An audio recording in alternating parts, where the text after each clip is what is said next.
मस्ते करो तो आशीर्वाद में भी यही सुनने को मिलता है कि तेरी अच्छी जॉब लग जाए। लेकिन जिसने भी ये सिस्टम बनाया ना, उसको मैं दिल से सलाम करता हूँ। वाह क्या सिस्टम बनाया नौकरी का। ये लोग जिंदगी भर उसी में उलझ कर रह जाते हैं, कभी बाहर ही नहीं निकल पाते, कभी नहीं। जब बच्चा पैदा होता है तब से यही रट लगाया जाता है कि मेरा बेटा डॉक्टर बनेगा, इंजीनियर बनेगा, सरकारी नौकरी करेगा, ये बनेगा वो बनेगा। लेकिन किसी ने कभी कहा ही नहीं कि मेरा बेटा अमीर बनेगा। बचपन से लेकर आज तक घर में, समाज में 22 सालों तक इसी बात का इंतजार रहता है कि मेरे बेटे को कोई कंपनी अच्छी जॉब दे दे। लेकिन एक बार किसी ने नहीं बोला कि मेरा बेटा एक कंपनी खोलेगा और लाखों लोगों को जॉब देगा। उससे किसी ने कभी कहा ही नहीं, कभी नहीं। तो फिर कैसे कोई अमीर बनेगा यार, जिसको कभी वो माहौल ही नहीं मिला, जिसके दिल में सपनों का वो फूल ही नहीं खिला। समय के तूफान में उस सपने ने कहीं दम तोड़ दिया, जिंदगी के थपेड़े ने वो रास्ता ही मोड़ दिया, दुनिया के ताने के डर से उस सपनों को ही छोड़ दिया।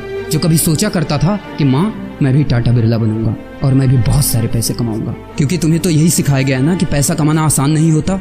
जब कुछ करने की कोशिश करते तो यही सुनने को मिलता है ना कि ये बाल धूप में ऐसे ही सफेद नहीं हुए, जितना तुम्हारा उम्र है उतना हमारा तजुर्बा है। अरे टकली कराकर आग में झोंक दो उस सफेद बालों को और कबाड़ी में बेच दो उस तजुर्बे को। इतना ही तजुर्बा होता ना तो आज वो यहाँ खड़े होकर फ्री की एडवाइस नहीं दे रहे होते, बल्कि किसी मैगजीन और न्यूज़पेपर के फ्रंट पेज पे होते। इतना ही तजुर्बा होता ना तो 20 रुपए किलो टमाटर के लिए पूरे मार्केट में नहीं घूमते कि कहीं 2 रुपए सस्ता मिल जाए, और बस में 12 साल के बच्चे को 5 साल बताकर भाड़ा नहीं कम करवा रहे होते। हा तजुर्बा। वैसे अच्छा मजाक करते हैं लोग।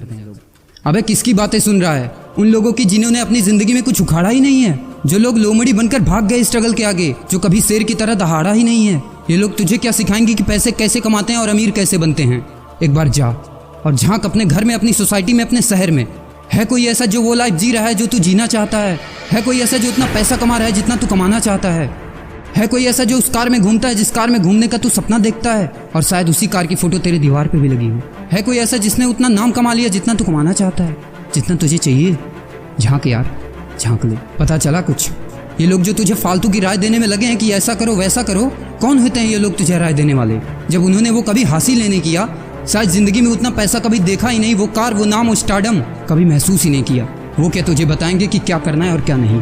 देख यार, सिंपल सी बात है, अगर तू वो करेगा ना जो सब करते हैं तो तुझे वही मिलेगा जो सबको मिलता है, और अगर तू वो करेगा जो आज तक किसी ने नहीं किया, तुझे वही मिलेगा जो आज तक किसी को नहीं मिला, किसी को भी नहीं। तो देखो सपने तो सोचो बड़ा, किसी की औकात नहीं है जो तुझे रोक सके। किसी के रास्ते पर मत चलो, अपना रास्ता खुद बनाओ और प्रूव कर दो इस नकली दुनिया को कि तुम सही हो और वो गलत। और अपने आप से ये वादा करो कि यार जिंदगी में चाहे कुछ भी हो जाए ना, लेकिन इनके जैसी जिंदगी मेरी नहीं होगी। मैं इस 9 से 5 के खूंटे में बंधने के लिए नहीं पैदा हुआ हूँ। मैं किसी का नौकर बनने के लिए नहीं, बल्कि अपने माँ बाप का राजकुमार और अपनी जिंदगी का राजा बनने के लिए पैदा हुआ हूँ। नहीं जीनी ऐसी लाइफ जहाँ हर कदम पर बहाना करना पड़े। अरे यार, खिलौना बनता ही है टूटने के लिए। बहाना करते हैं लोग कि बेटा खिलौना टूट जाएगा, क्योंकि पैसे नहीं होते, मजबूर होते हैं, जिंदगी की थपेड़े से चूर चूर होते हैं। तो यार पेन उठाओ और लिख दो अपनी कहानी को, लिख डालो। तुम्हारी कोई सीमा नहीं है, तुम तो अनंत हो, यू आर इनफाइनाइट। और लास्ट में एक बात कहना चाहूँगा कि जब तक पढ़ाई का मकसद नौकरी पाना होगा, तब तक समाज में नौकर ही पैदा होंगे, मालिक नहीं।